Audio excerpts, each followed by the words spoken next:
BJP ने लोकसभा चुनाव 2024 का शंखनाद कर दिया है।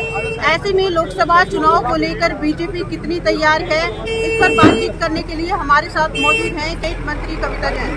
2024 के चुनाव में आप केवल मात्र अगर हम कहें तो एक साल ही शेष है और मैं हमारे केंद्रीय नेतृत्व का धन्यवाद करना चाहती हूँ कि हरियाणा के अंदर और भारत में अगर कहें कि लोकसभा चुनाव का शंखनाद करने के लिए जो धरती चुनी है वो सोनीपत की धरती चुनी है। और निश्चित रूप से नरेंद्र मोदी जी के नेतृत्व में पिछले 8.5 सालों के अंदर भारतीय जनता पार्टी ने और केंद्र सरकार ने, प्रदेश सरकार ने जो अभूतपूर्व काम किए हैं, चाहे वो गरीब कल्याण, किसान कल्याण, महिलाओं की बात करें, युवाओं की बात करें और सबसे बढ़कर जो एक उत्थान, देश का जो उत्थान होना चाहिए, आज हमारा देश विकासशील देशों की श्रेणी से आगे बढ़ते हुए विकसित देशों की श्रेणी में प्रवेश कर रहा है। और जिस तरह से आज भारत 2014 का जब चुनाव हुआ तो 14वीं अर्थव्यवस्था पर थी और आज हमारा देश 5वीं सबसे बड़ी अर्थव्यवस्था है।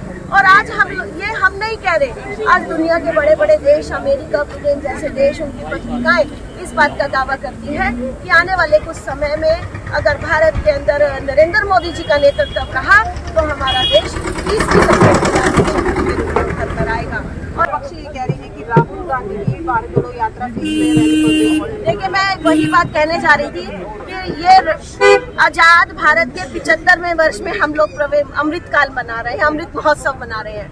और कांग्रेस को तो इस देश की कमान इस देश के लोगों ने 1947 में दे दी और 1947 के अंदर जो भारत टुकड़ों में बिखरा हुआ था, आज 566 के करीब जो रियासत थी वो हमारे देश के गृह मंत्री लौह पुरुष वल्लभ भाई पटेल ने एकजुट करने का काम किया था।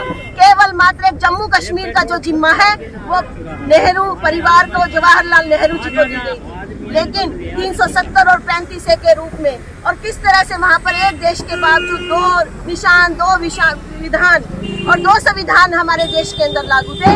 अगर अखंड भारत और भारत जोड़ने का काम अगर किसी ने किया है तो वो भारतीय जनता पार्टी ने किया है, वो नरेंद्र मोदी जी की सरकार ने किया है, वो अमित शाह जी ने किया है।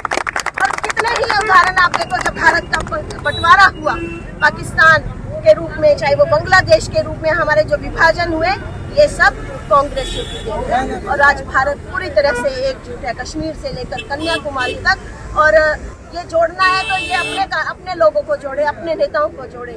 जिस तरह से ये कांग्रेस के अंदर जो बिखराव है, यहाँ पर आज कांग्रेस कहीं पर भी नहीं है। आज रैली क्या मैसेज देकर जाएंगे अमित शाह रैली? देखिए, जिस तरह से रैली का जो नाम ही रखा गया, जन उत्थान रैली, और आज जो रैली का संदेश निश्चित रूप से यही संदेश होगा कि नरेंद्र मोदी जी के नेतृत्व में भारत में तीसरी बार भारतीय जनता पार्टी की सरकार बने, नरेंद्र मोदी जी तीसरी बार प्रधानमंत्री बने, ताकि भारत विश्व को न केवल सांस्कृतिक दृष्टि से, आध्यात्मिक दृष्टि से, आर्थिक दृष्टि से और दुनिया को लीड करने वाला एक नेतृत्व बने। भारत सही मायनों के अंदर विश्व गुरु बने। हरियाणा में और भी इस तरह की रैलियां होंगी? जी बिल्कुल, क्योंकि ये शंखनाद हुआ है। आने वाले समय में ऐसा निश्चित है कि हमारे प्रधानमंत्री जी भी, हमारे नड्डा जी भी और बड़े नेतृत्व ये हमारे यहाँ पर लगातार आएंगे, और ताकि इस बात को सुनिश्चित कर सके कि हरियाणा की 10 लोकसभा हम भारतीय जनता पार्टी की और नरेंद्र मोदी जी की झोली में डाल सकें। बिल्कुल, पूर्व कैबिनेट मंत्री कविता जैन, जिनका साफ तौर पर कहना है कि आज की जन उत्थान रैली के बाद जो है तीसरी बार भी जनता का आशीर्वाद बीजेपी पार्टी को मिलने जा रहा है और आने वाले लोकसभा और विधानसभा चुनाव में भी एक बार फिर बीजेपी पार्टी जो है वो जीत का परचम लहराएगी। बहरहाल ये तो वक्त बताएगा।